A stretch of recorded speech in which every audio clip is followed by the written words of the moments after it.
이게 11월 달인데 이해도 벌써 다 이렇게 지나가고 있습니다.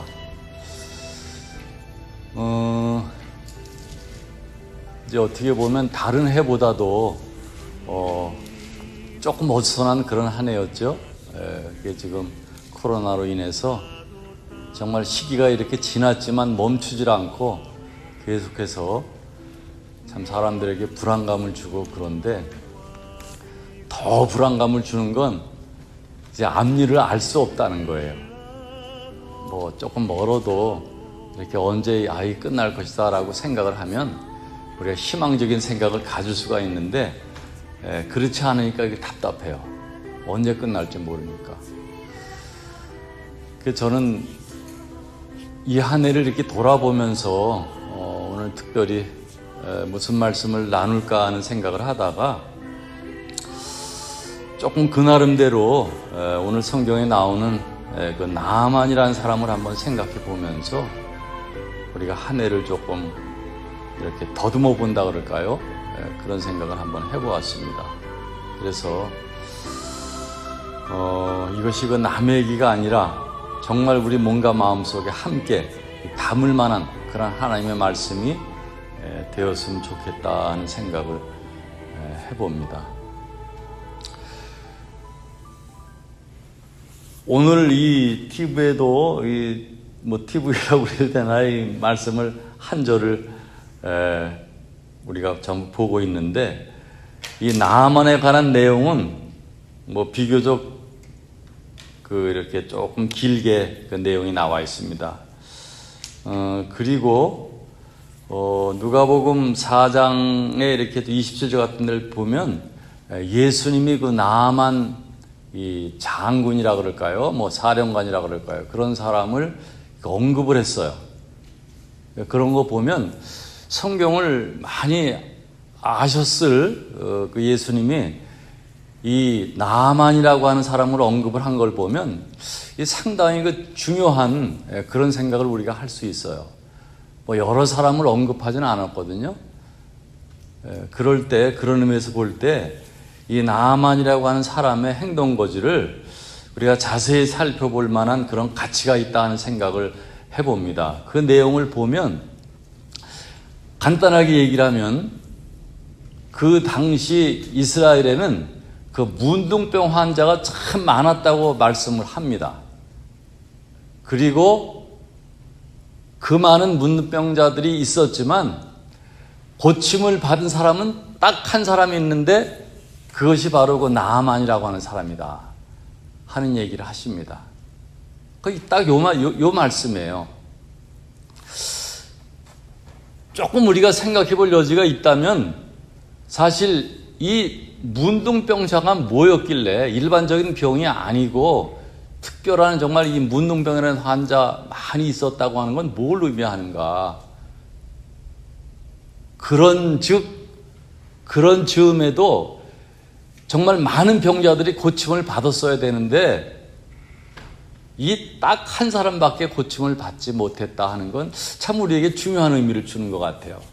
그래서 어떻게 해서 이 사람이 고침을 받았나 하는 걸 우리가 생각해 볼 필요가 있는 것 같고, 그리고는 이제 이 말씀을 언급한 분이 바로 예수님이라고 하는 생각을 해본다면, 우리 예수님은 하나님이시죠? 그렇기 때문에 이 모든 게 다 마찬가지, 모든 병이 다 마찬가지지만 문둥병을 다스리는 분이에요. 그렇기 때문에 이것이 옛날에 이런 얘기가 있었는데 이랬다 하는 그런 말씀이 아니고, 이 병자를 주목해 볼 때 내가 그들을 가놓다, 다스리는 예수 그리스도를 보라고 하는 그런 말씀으로 저는 이해가 됩니다. 이해하셨죠?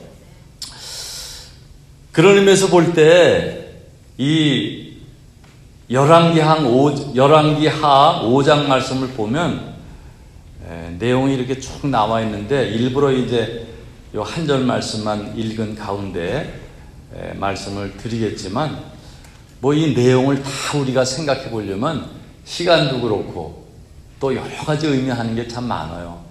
그래서 성경 주석학자들이 뭐라고 설명을 하고 있나, 어떻게 해석을 하고 있나 하는 것을 자세히 들여다볼 필요는 있겠지만, 그러다 보려면 이게 뭐 시간도 많이 걸리고 설교 시간에 다 언급을 할 수가 없어요. 그러니까 제가 이 시간을 통해서 이 세 가지만 좀 생각을 해보려고 합니다. 세 가지. 이 말씀을 잘 좀 우리 서로가 나누고 담을 수 있는 그런 시간이 좀 됐으면 좋겠다 하는 바람을 가져봅니다. 여기 처음에 보면 아람 왕의 군대 장관 나만하고 나옵니다. 이거 뭐 다른 번역 이렇게 성경을 쭉 보면 이 아람이라고 하는 이런 국가보다는 뭐 수리아라기도 하고 시리아라고 하는 나온 그런 말을 하면 더 우리가 이해가 빠르는데, 그 당시 그 시리아의 그 영향력은 굉장히 컸던 것 같아요. 이스라엘을 넘가하는, 이스라엘이 주축이 되는 건 사실인데, 이스라엘도 여기 내용을 보면 간단히 말씀드리면은 이 병 고치려고 이스라엘 왕에게 소개해서 오게 됐는데, 이 왕이 겁이 나가지고, 아니 이거 우리 쳐부시려고 이게 무슨 그 빌미를 제공하려고 그런 거 아니냐 하고 그냥 너무나 겁먹는 모습을 우리가 볼 수 있습니다. 그건 사실 아닌데, 그러한 것을 볼 때 이 아람, 시리아의 영향권이라고 하는 건 그 당시 굉장히 컸던 것 같아요. 그리고 그런 그 여분이 좀 남아있어서 성경도 약간의 그 아람어로 기록된 그 성경 부분들이 나옵니다. 뭐 그걸 다 말씀드릴 수는 없지만, 그래서 이 시리아의 군대 장관 나만이라는 사람은 그 이름조차도 그 의미 속에는 유쾌하다 하는 그런 의미가 있어요. 그러니까 한마디로 세상적으로 볼 때는 행복한 사람인 것 같아요. 군대 장관. 뭐 지금으로 얘기하면 국방장관이라고도 볼 수가 있고, 뭐 아니면 별 4개, 5개 그 정도의 엄청난 지휘력을 가진 그런 장군이었다고 볼 수가 있을 겁니다. 그리고 사실 그 나라 왕도 이 사람의 그 위엄을 함부로 할 수 없는 그런 위치에 있었습니다. 그야말로 뭐 명예, 이런 권세가 있고 힘이 있고, 뭐 그런 얘기는 안 나와 있지만 돈도 많았을 것 같아요. 그리고 정말 부족한 게 없는 그런 사람이 아니었겠나 하는 생각을 해봅니다. 근데 불행하게도 이 사람이 그는 문둥병자였다 이렇게 설명을 하고 있습니다. 이게 참 얼마나 안타까운 일입니까? 요즘은 뭐 우리 지금 성경에도 그렇게 표현이 안 되어 있습니다만, 문둥병이라 그러질 않고 나병이라고 표현하고 있어요. 문둥이란 말이 어떻게 나왔는지 그건 잘 모르겠어요. 언어적인 표현이. 우리말 그대로 표현을 해본다면, 이렇게 병이 걸려서 이렇게 좀 살이 문드러지고 하니까 그래서 문둥병자라 그랬는지, 어쨌든 문둥병자라고 이렇게 표현을 많이 했는데, 이번 우리 개역개정서부터는 그렇게 나오질 않아요. 나병이라고 나와요. 근데 요즘은 그 나병이라고도 잘 그러질 않는 것 같아요. 요즘엔 그 한센병이라고 그러죠. 한센병. 왜냐하면 옛날 그 1910년 전후 해서 그 한센이라고 하는 그 의사가 이 병의 원인을 규명했어요. 그래서 이름을 한센병이다 이렇게 명명을 했습니다. 그래서 요즘은 한센병이라고 얘기를 하고 있는데, 특히 우리나라의 그 소록도에 그 사람들을 모아가지고 많이 이렇게 치료를 하고, 지금도 그렇게 하고 있는 것으로 알고 있는데, 환자가 지금은 거의 없다 그래요. 왜냐하면 치료가 다 된 사람도 있고, 그리고 많이 이제 뭐 발전을 했다 그럴까요? 약도 개발이 되고 이래가지고 낫는 사람도 많은 것 같아요. 그래서 옛날에 소록도라 그러면 이 문둥병자들이 모인 곳 이렇게 알았는데, 요즘은 꼭 그런 것만도 아닌 것 같더라고요. 어쨌든 우리 어렸을 때만 해도 길거리에 돌아다니는 문둥병자들이 많았습니다. 아니면 붕대 한쪽에 감기도 하고 그냥 얼굴 가리고 이래가지고 다니면서 아주 흉측한 얘기도 많이 돌았고 정말 보기 흉한 그런 모습을 많이 볼 수 있었어요. 왜냐하면 이 문둥병이라고 하는 게 한번 걸리면은 이 막 코가 떨어져 나가고 이 귀가 떨어져 나가고 뭐 손가락 발가락이 막 떨어져 나가는데 의식이 없대요. 그러니까 모가지 상처가 나면 조금만 이상해도 그냥 우리가 아픔이 오는데 문둥병은 뭔가 떨어져 나가도 아픈 걸 느끼지 못한다고 그래요. 그런 의미에서 본다면 우리가 이 말씀을 통해서 영적으로 조금 생각을 해본다면 이 죄 문제가 가장 잘 표현된 병이 바로 이 문둥병, 나병이 아닌가 하는 생각을 해봅니다. 우리 레위기 13장, 14장에 이렇게 쭉 비교적 자세히 설명되어 있는 그 내용들을 보면 그 병을 이 하늘이 내려준 천형병이라고 이렇게 얘기를 했어요. 그래서 그 병에 걸리면은 이 병에 걸렸나 안 걸렸나 아니면 어떻게 낫기도 했나 봐요. 옛날에도. 나면 이제 제사장한테 가서 확인을 시키고 너는 이제 깨끗하다 하면은 이제 나음을 얻은 것이고 아니면 부정하게 여겨서 따로 이렇게 분류시켜서 요즘에 그 코로나로 뭐 이상이 있으면 격리시키는 것처럼 따로 격리를 시키고 막 그랬던 것 같아요. 저는 이 말씀을 보면서 한번 생각을 해봤습니다. 우리들이 죄와 더불어 먹고 마시면서 사는데 문제는 사실 우리 크리스찬들은 뭐 믿지 않은 사람들은 모르겠지만 크리스찬들은 죄를 알게 모르게 지을 때 정말 내가 잘못했구나. 내가 이러지 말아야 되는데 하고 의식을 하면서 회개하고 고쳐나가면 아마 문제는 없을 거예요. 주님이 우리를 용서해 주시니까. 그리고 그분은 우리의 죄를 확실하게 없이 해줄 수 있는 분이니까. 그런데 죄를 짓고도 뭘 어떻게 하는지 모른다면 그게 문제가 아니겠어요? 저는 이런 생각을 해봅니다. 이 문둥병이라고 하는 게 한번 스며들어서 균이 퍼지고 나면 의식을 못하고 그냥 귀가 떨어져가고 그냥 저는 그 옛날 기억에 봤던 기억을 하면 이 코가 떨어져 나가지고 코가 없는 사람도 봤어요. 흉측해요. 그래서 이것이야말로 죄로 인해서 하나님의 형상이 파괴되는 그런 병이 아닌가 하는 생각을 해봅니다. 어떻게 보면 가장 무서운 병이 아니겠어요? 사실 우리 사람들은 아름답습니다. 우리 인간을 지을 때 하나님이 우리를 만들어내시고 그 표현을 보면 너무너무 좋아하셨어요. 사실 우리가 뭐 요즘 뭐 이쁘다, 안 이쁘다, 뭐 잘생겼다, 못생겼다 하는 건 그건 우리 인간적인 표현일 뿐이에요. 그리고 시대적으로 조금 다른 감각을 가지고 표현할 수가 있어요. 옛날 뭐 미인들 나온 거 보면 아이고 저렇게 생긴 사람을 우리가 미인이라 그랬나 하는 그런 얘기를 하고 들을 정도로 그 시대마다 또 미인 스타일이 다 틀려요. 그런저런 걸 생각해 보면 우리 인간은 내추럴한 자체가 아름다운 것입니다. 근데 이 아름다움이 죄로 인해서 파괴돼 가고 있다는 거예요. 그게 문제예요.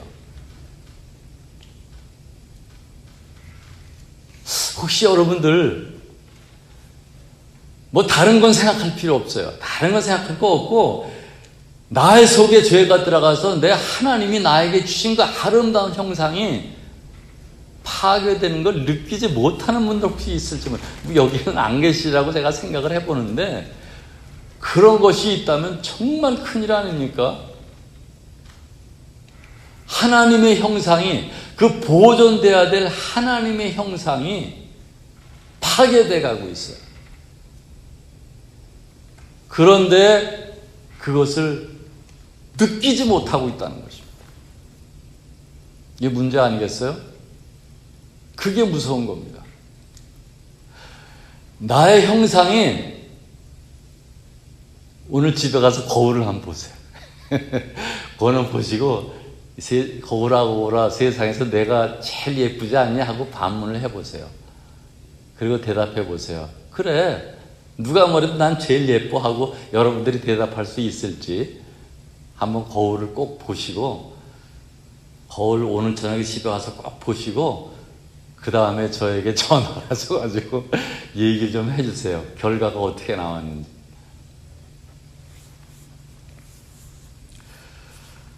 어쨌든 이 나만이라고 하는 사람은 그런 문득병에 지금 걸려 있어요.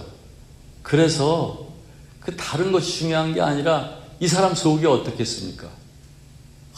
딴 거 내가 이런 명예, 돈, 이런 지위, 이거 다 무슨 소용이 있어. 내가 내일 모레 죽을지도 모르는데 이 문둥병 때문에 얼마나 고통스럽겠어요. 그 마음속에 낫고자 하는 그런 생각이 있었겠죠. 그래서 결국은 후대의 예수님이 그렇게 이스라엘의 문둥병자들이 많았지만 이 나만이라고 하는 사람만 고침을 받았다 하고 말씀을 하셨는데, 결과적으로 고침을 받았는데 어떻게 이 사람이 고침을 받았나, 그리고 고친 다음에 이 사람의 행동은 어떠했나 하는 걸 우리가 생각해 보자는 겁니다.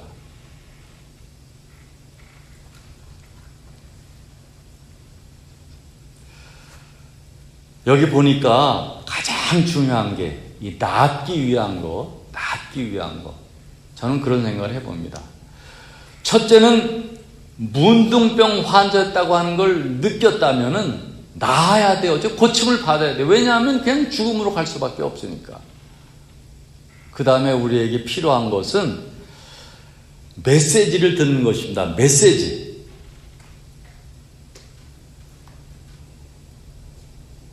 메시지를 듣는 것이에요. 여기 이 내용을 보니까 전쟁에서 포로로 잡혀온 작은 몇 살 되지 않은 그 여자아이를 하나 잡아와 가지고 나만의 부인의 종노릇을 하는 여자애가 하나 있었어요. 아무도 관심을 두지 않는 그런, 우리식으로 얘기를 하면 계집종이죠.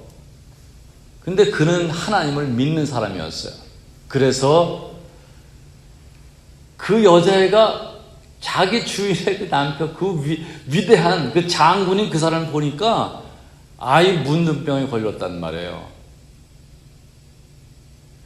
걔 문둥병에 걸리지만 않았으면 정말 좋았겠는데 하는 생각을 했겠죠. 이 여자의 생각에는 문둥병을 고칠 수 있을 텐데 하고 생각을 했던 것이 바로 뭐였냐면, 자기가 신뢰하고 하나님의 사람으로서 믿고 의지하는 이 시대에 엘리사라고 하는 주의 종이 있었어요. 이스라엘 나라에 엘리사라고 하는 주의 종이 있었는데 그 사람에게 가면 이 사람이 그 엘리사라는 주의 종에게 고침을 받을 수 있을 텐데 하는 생각을 했습니다. 그런 생각을 했어요. 참 마음이 착했던 것 같아요. 그런데 어떻게 이 나만 장군하고 계집종하고는 이 격차가 있어요. 그래서 그 무슨 생각을 해도 그게 전달될 수 있는 가능성은 없습니다. 아무리 말하고 싶어도 우리가 위대한 사람을 함부로 언제든지 만날 수 있는 것도 아니고 때와 시를 가리지 않고 언제든지 할 수 있는 게 아니에요. 그런데 중요한 것은 그를 통해서 들리는 메시지를 나만 장군이 들었다는 거예요. 저 사람, 이 엘리사라고 하는 내가 믿는 하나님의 종인 엘리사에게 가면은 고침을 받을 수 있었을 텐데 하는 말을 통해서 이 나만 장군이 들었다는 거예요. 그냥 하찮게 여길 수도 있었을 텐데 그 말씀을 들었어요. 여기서 우리가 생각해 볼 수 있는 건 하나님의 메시지는 좀 뭐라 그럴까요? 좀 쉽게 얘기를 하면 깔려 있어요. 깔려 있어요. 이 자연을 통해서도 말씀하고 있고 우리 이 짐승이라 그럴까요? 살아있는 생명체를 통해서 말씀하고 있고 더욱이 사람들을 통해서 말씀하고 있습니다. 이 메시지를 듣는 사람들은 극히 제한된 사람들이라는 걸 우리가 알아야 되는데 여기서 우리가 벗어나지 말아야 되는 것이 우리 크리스찬의 입장이라는 걸 저는 말씀드려보고 싶습니다. 저는 이런 생각을 해요. 이 코로나가 지금 세상을 뒤엎고 있는데 가장 중요한 건 이것을 통해서 하나님의 메시지를 우리가 틀어야 된다는 거예요. 백신 개발이 되면 이게 완전히 없어집니까? 의사들을 통해서 이것이 하면 100% 없어져요? 지금 약 개발됐다는 소식은 많이 들려지고 있어요. 근데 왜 안 됩니까? 그게 100%가 안 되기 때문에 그래요. 어떤 사람은 낫기도 하고 어떤 사람은 낫지 못하는 경우가 너무 많기 때문에 확실하게 이거다 하고 주어질 수가 없는 거예요. 그러니까 시간을 좀 두고 우리가 확실할 때 얘기하자 하는 그런 결과를 들을 수밖에 없는 거예요.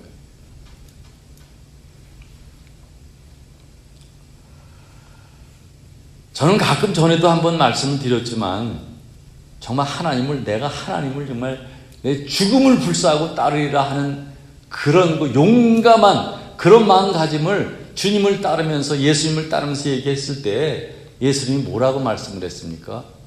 내가 닭이 3번 울기 전에 너는 나를 부인할 것이다. 이런 말씀을 했습니다. 주님의 육성으로 얘기를 했어요. 분명히 이것은 베드로를 향해서 분명한 메시지를 전했음에도 들었어요. 그가 들었지만 그 메시지가 그 사람하고는 전혀 관계가 없었어요. 그리고 나중에 자기의 믿음이 헛것이었다는 걸 깨닫고 닭이 울 때 비로소 깨닫고 울컥하고 성경을 보니까 여러 군데 그런 걸 볼 수 있지만 베드로는 아주 심하게 통곡을 했다는 내용이 나옵니다. 베드로만의 얘기일까요? 우리가 뭔가 깨우침이 있다면 우리가 이런 생각을 할 수 있어야 되지 않을까 하는 생각을 해봅니다. 저는 집사람과 가정예배를 드리면서 요즘은 그 잠언에 대한 내용을 보고 있는데 그 잠언 1장을 보니까 하나님을 경외하는 지식의 근본, 이 지혜 이런 것들을 얘기하고 있는데 이 거리마다 그 소리를 치고 아주 소리 지르고 있다는 거예요. 그게 뭘 얘기합니까? 우리가 외면해서 그렇지 하나님의 메시지가 들려지고 있다는 거예요. 어떤 사람은 이런 계집종을 통해서, 어떤 사람은 그 짐승들을 통해서, 어떤 사람은 사람을 통해서 메시지를 들려지고 있고 들어야 된다는 거예요. 우리가 환자가 아니라도 이 말씀을 들을 수 있다면 우리는 정말 크리스찬으로서 빛과 소금의 역할을 할 수 있을 거라고 저는 생각을 해봅니다. 우리 하나님의 메시지를 들을 수 있는 저와 여러분들이 다 되시기를 축원드립니다. 한 가지만 제가 더 말씀을 드리고 마치겠습니다. 오늘 읽은 말씀을 보니까 다 줄이고 나만이 가서 엘리사 앞에 가서 또 요단강에 가서 7번 씻어라 그런저런 내용 다 줄이겠습니다. 그러나 한 가지 분명하게 여러분들에게 말씀드리고 싶은 것은 오늘 읽은 말씀에 보니까 그 나만이 고침을 당하고 그가 고백하기를 이제는 내가 하나님만 섬기겠습니다 라고 고백하는 장면을 볼 수 있습니다. 여러분들 이 말씀 어떻게 들으십니까? 정말 내가 하나님만 섬기겠습니다 하는 고백을 우리가 드릴 수 있습니까? 누가 뭐래도 내 옆에 이웃이 아니면 나의 부모 형제 아니면 나의 자녀 누가 뭐라든 나만큼은 마치 옛날에 그 여호수아가 고백한 것처럼 내가 하나님만을 섬기겠습니다 하는 고백을 할 수 있다면 우리는 정말 이 어떤 사회 속에서도 빛과 소금의 역할을 할 수 있으리라고 저는 생각을 해봅니다. 여기 보니까 그렇게 고백을 하면서 이스라엘에 가서 그 흙을 이렇게 떠다가 그걸 가져가려고 하는 모습이 나옵니다. 흙을. 여러분 이 말씀이 무슨 말씀일까요? 왜 그 사람이 흙을 떠서 가져가려고 할까요? 어떤 것 같아요? 아니 이 문둥명 혼자가 나 가지고 그런 고백을 하고 이제 변해서 새로운 삶을 살게 됐는데 어떻게 보면 엉뚱하게 고마워서 내가 이스라엘에서 구출받았으니까 그 흙을 떠다가 그 표적을 삼기 위해서 그런 생각을 할 수 있을까요? 잘 이 말씀을 주목해 보시기 바랍니다. 흙이 뭡니까? 흙은 조금 영적인 해석을 더불어 해본다면 이 흙이라는 건 우리 자신들이에요. 창세기에 나오는 우리가 흙이다. 하나님이 우리를 흙으로 만드셨어요. 왜 하나님이 우리가 물론 죄를 지었기 때문에 그렇지만 땅을 파서 땅을 갈구고 땅을 갈아서 거기서 나오는 열매 그 엉겅퀴가 있고 정말 땀을 흘려서 힘들다는 걸 얘기하는 건데 그렇게 해서 열매를 먹고 살게 하나님이 만드셨을까요? 제가 보기엔 딱 한 가지예요. 그게 뭐냐면 도대체 이 흙이 뭐냐? 왜 우리가 그걸 갈아야 되느냐? 거기 성경에 자세히 보면 내가 그 속에서 나왔다는 걸 깨달으라는 거예요. 내가 바로 흙이다. 그 흙 속에서 내가 나왔고 나는 별 볼 일 없는 존재다. 그 흙이라는 걸 우리가 깨닫고 정말 하나님의 그 명령을 굴복하고 내가 죄인이라고 하는 것 그리고 나는 결국은 저 흙으로 돌아갈 거라고 하는 것을 깨달으는 걸 말씀하고 있어요. 시리아에서 행동했고 그 나라의 흙하고 이스라엘의 흙하고는 달라요.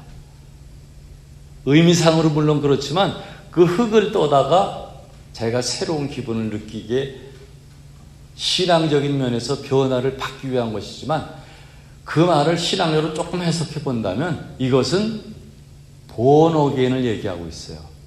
중생을 말하고 있습니다. 이해가 갑니까? 중생.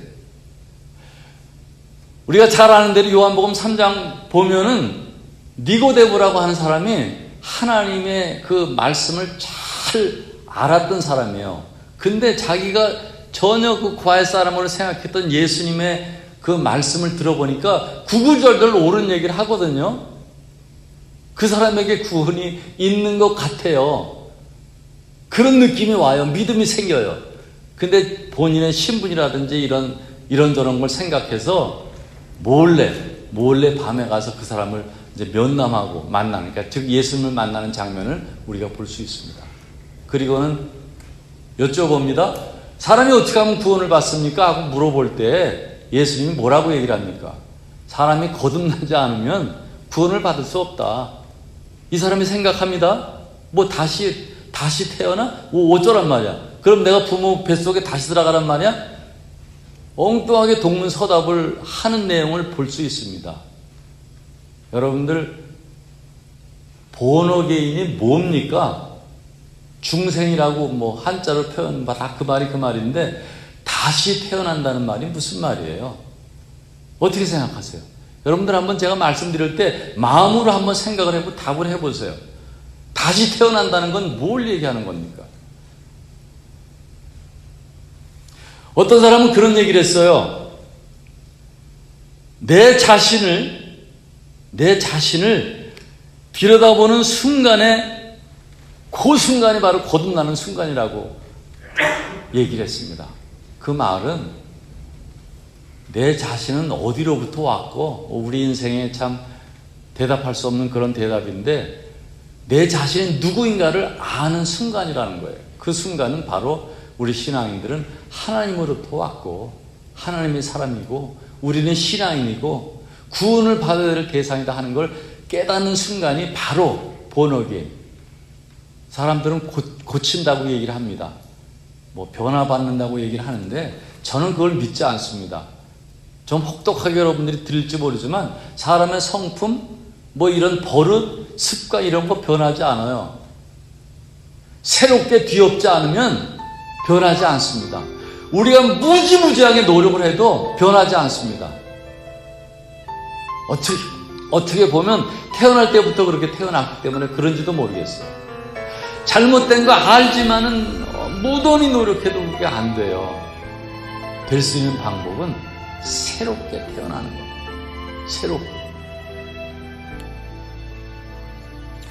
이 나아만이 흙을 귀하게 여기고 이스라엘의 흙을 담아오는 것은 바로 의미상으로 자기 자신이 하나님으로 새롭게 태어나는 것을 말씀하고 있습니다. 우리 예수 믿는다고 하면서, 내가 거듭났다고 하면서 그 좋은 모습을 많이 보이는데 뭐 다 그냥 물거품이 되게 행동하는 사람들 참 많아요. 언제 이 말했다가 언제 저 말하고, 어느 때는 막 그냥 펄펄 뛰듯이 막 내가 이렇게 하나님 믿습니다 하고 막 간증을 했다가는, 제가 미국에서 40년을 사는데 보면 뭐 사람을 평가하고 나쁘게만 보고 부정적으로 보고 싶은 생각은 없습니다. 내가 내리는 결론은 뭐 제가 내리는 결론이에요. 사람은 변하지 않습니다. 그래서 내가 크리스찬의 삶을 어떻게 사는 겁니까? 우리 믿음이 뭡니까? 내 안에 예수님이 들어오시는 거예요. 내 안에. 내가 사는 것이 아니고 예수님이 사시는 거예요. 그게 본어게인입니다. 그래서 사도 바울도 내가 정말 훌륭하다고 생각한다면 이 세상 어느 사람보다도 훌륭하다 하는 것을 자신 있게 얘기할 수 있지만, 그리스도를 위해서, 그리고 내 안에서 그리스도가 발견되는 것을 최고의 영광으로 안다고 하는 말씀을 하고 있습니다. 좀 알기 쉽게 제가 설명을 드린 겁니다만, 우리도 이와 같이 오늘의 이 말씀을 새로운 흙을 담을 수 있다면 여러분들이 새로 태어난 자들인 것을 저는 확신합니다. 바라기는 우리 교회가 우리 박 목사님을 위해서 정말 이제 앞으로 뭐 더 올 분들도 있고 교회가 정말 잘 이렇게 발전해 나가겠지만, 정말 새로 태어난 분들이 모여서 정말 주님의 일을 하고 우리가 정말 서로 사랑의 교제를 나누고 부정적인 그런 생각을 갖지 말고 그냥 저는 너무 좋아요. 여러분들 만나는 게 주일날 너무 좋아요. 그런 마음을 가지고 생활할 수 있다면, 그리고 우리 교회가 정말 그렇게 성장할 수 있다면, 그것은 하나님이 함께 하시는 교회고 예수님이 함께 하시면서 우리가 정말 주님 앞에 선 날까지 보존되는, 그리고 한몫할 수 있는 그런 교회가 될 수 있는 것을 저는 확실히 믿습니다. 그렇게 되기를 우리 서로를 위해서 기도하고 교회를 위해서 기도하시는 저와 여러분 되시기를 주님의 이름으로 축원드립니다.